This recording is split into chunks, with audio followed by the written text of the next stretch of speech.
لە دوای تیرۆرکردنی چالاکوان ئێهاب جەواد وەزنی حەڤە ڕەوت و ڕێکخراوی هەڵقوڵاوی خۆپیشاندانەکانی تشرین بە فەرمی داوای بایکۆتکردنی هەڵبژاردنە پێشوەختەکەی 10 تشرینی یەکەمی 2021 دەکەن.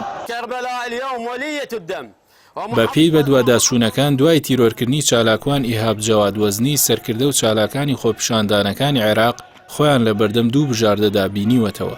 بایکۆتکردنی هەڵبژاردنەکان ڕوبەڕووبوونەوەی گروپە چەکدارەکان. بایکۆتکردنی هەڵبژاردنەکان بووەتە بژاردەیەکی نیمچە چەسپێنرا و بە تایبەتی دوای ئەوەی زۆربەی لایەنەکانی خۆپیشاندانەکان ڕایان گەیاند کە نەوەک تەنها هەڵبژاردنەکان بایکۆت دەکەن بەڵکو کار دەکەن لە پێناو ڕاکێشانی شەقام بۆ ڕەتکردنەوەی هەڵبژاردن و دواخستنی بۆ وادەیەکی دیکەی گونجاو. چونکە بایکۆتکردن لە کۆتاییدا بە مانای خۆڕادەستکردن دێت بۆ گروپە چەکدارەکان و جێهێشتنی گۆڕەپان بۆ هێزە تەقلیدیەکان کە کار دەکەن لە پێناو بەدەستێنانی زۆرترین ژمارەی کورسی و سوورن لەسەرەوەی کە دەبێت هەڵبژاردنەکان لە وادەی دیاریکراوی خۆیدا ئەنجام بدرێت. لە نێوان هەردوو بژاردەکەدا بایکۆتکردنی هەڵبژاردنەکان و ڕوبەڕووبوونەوەی لەگەڵ گروپە چەکدارەکان بژاردەی سێم هەیە، ئەویش دواخستنی هەڵبژاردنەکانە. ئەم بژاردەیەش بۆ هەموو لایەنەکان گونجاوە جگە لەو هێزانی کە خواستیان ئەوەیە هەر خۆیان چوارچەوەی نەخشەی سیاسی داهاتوو بکێشنەوە.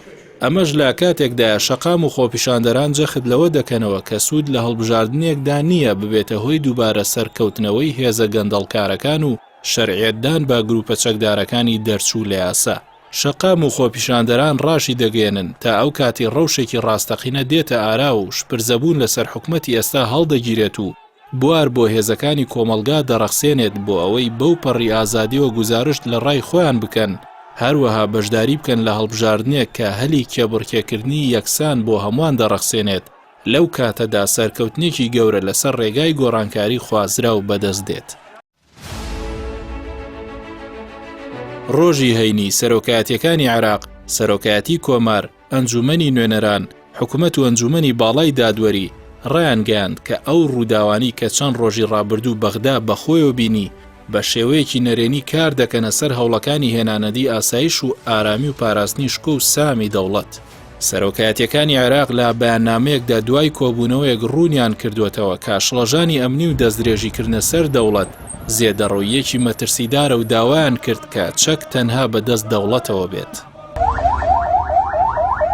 ڕۆژی چوارشەمەی ڕابردوو دوای دەستگیرکردنی فەرماندەی ئۆپەراسیۆنەکانی حەشدی شەعبی لە ئەنبار، قاسم موسلیح با تۆمەتەکانی کوشتنی چالاکوان ئێهاب جەواد وەزنی تیرۆر و گەندەڵی چەکدارانی حەشدی شەعبی لە ژمارەیەک ناوچەی هەستیاری بەغدا بڵاو بوونەوە و سەرۆکوەزیرانی عێراق مستەفا کازمی ئەم هەنگاوی بە نمایشکردنی هێز و پێشێلکردنێکی مەترسیدار بۆ دەستوری عێراق و یاسا بەرکارەکان وەسف کرد.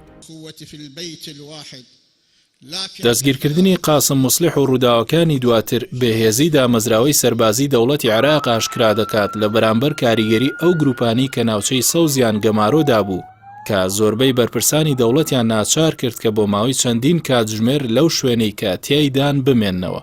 وێ ڕایکەوتنی ئەو دروشمەی کە 3 سەرۆکوەزیران لە 2015ەوە دەیانوت حەشدی شەعبی بەشێکە لە سیستمی بەرگری و ئەمنی دەوڵەتی عێراق.